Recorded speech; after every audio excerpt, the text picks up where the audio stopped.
aside from not being able to pick those other perks in that same tree.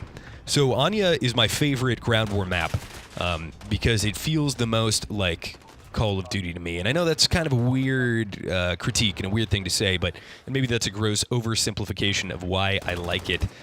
It just felt as though I was able to kind of worry about what was happening in a very immediate sense. I was able to play somewhat myopically and be like, all right, there's this building on B point, and I'm just going to rain hell on B point here using the laser designator to call in a cluster strike, which is a kill streak. And I end up getting quite a few kills here. Getting a nice head pick there. Sniping Call of Duty Modern Warfare on PC, tons of fun. My God, did I have a good time. I'm trying to throw up a drone here, end up missing that shot. I ended up experimenting with a lot of the different tacticals. There's a new tactical in the full release build that allows you to silence your footsteps. Normally that was a perk, but now it's kind of very, very powerful. So you get to silence your footsteps for a limited amount of time and also increase your movement speed. That was a perk that I played around with and liked a lot, but in something as chaotic as Ground War, I really, really think you want situational awareness, and that's exactly what the tactical surveillance drone does. So this is not a kill streak reward, this is a tactical like the stim or like the stopping rounds ammo. I actually spot a guy right next to me. I'm right next to this guy, so I decided to bounce out of the drone here for a second and pick up a double kill with these folks who are just completely oblivious to me being up there. And you basically allow you get these chevrons above people's heads, and you can see those through walls.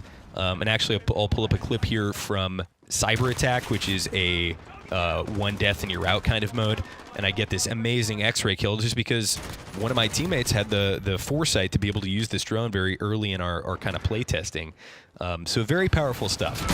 All right, jumping back to the kill streak here on Anya. This is the same clip that we left off on. I get the chopper gunner kill there. And I use a little bit of editing shenanigans here because I wasn't able to call it in initially because the airspace was too crowded. But we're going to go ahead and jump in the chopper gunner, which this is the first time I'm using this. Actually, that's not true. I got a chopper gunner kill in the beta, but still relatively new to this. And I keep forgetting that you can move it. Yeah, you can fly the chopper gunner around. You have missiles, which I'm going to use here in a second, and you get this really, really nice heads-up display that just kind of shows you generally if you're going to be able to kill somebody. So we have these two targets that I can't hit, but I can thread the needle there and get both of them with the missile. On ground war, something like a chopper gunner I don't think is nearly as much of a threat because the number of players, it dies very quickly, as you're about to see right now. Gets taken down with a lot of ground-to-air missiles, and that's not something you can actively mitigate with flares, to my knowledge. You kind of just have to take it, and your kill streak dies. But hopefully get a couple kills before that happens. We're going to keep things going. This was, again, with that editing shenanigans, this is a new life. So kill streak ended, starting a new kill streak here. There's one kill with the M4. Just holding this lane, deciding that I am going to use some claymores here, set up, and kind of bounce back to defend E because I see E is being capped. And I want to be a proactive player. There's a, wow, that is a sick Tokyo drift, man. That is very impressive. I'm not even sure if anybody's in that tank or if it just kind of did that.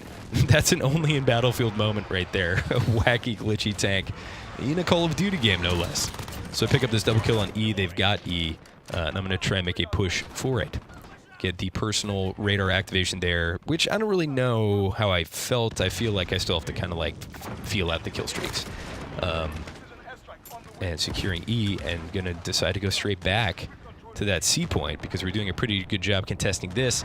In spite of me sniping here and kind of being somewhat greedy with the kills, because, hey, that's what makes for interesting footage, and I'm here to capture, I did want to win. So I did want to play the objective here, working my way through this derelict building, picking up a kill there with the M4, and I kind of attribute my ability to get this kill streak to at least somewhat overkill and that perk. It's just so nasty being able to have the M4, which is a total top tier, close to mid-range weapon, even long range a bit, but then having the HDR, which is a one-shot body shot kill for the most part. Picking up another cluster strike here, and I'm bringing this down right on B point again. Worked last time, hopefully it'll work this time, and as you're about to see, it's definitely going to.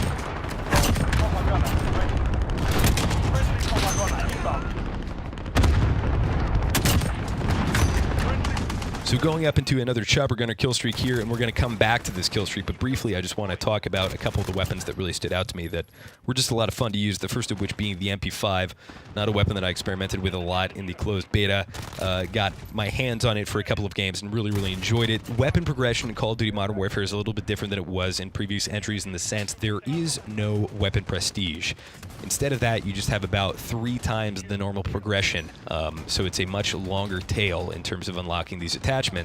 With the gunsmith, and the customization there is really, really significant, especially when you factor in the fact that you don't have to use all 5 attachment slots. If you just take a conventional AK-47 and you put a short barrel on there, and you put a quick swap magazine and a light foldable stock, all of a sudden you kind of have a makeshift AK-74U. Conversely, if you put a heavy barrel on with an extended drum magazine, a bipod, and a rifle stock, now you have an RPD.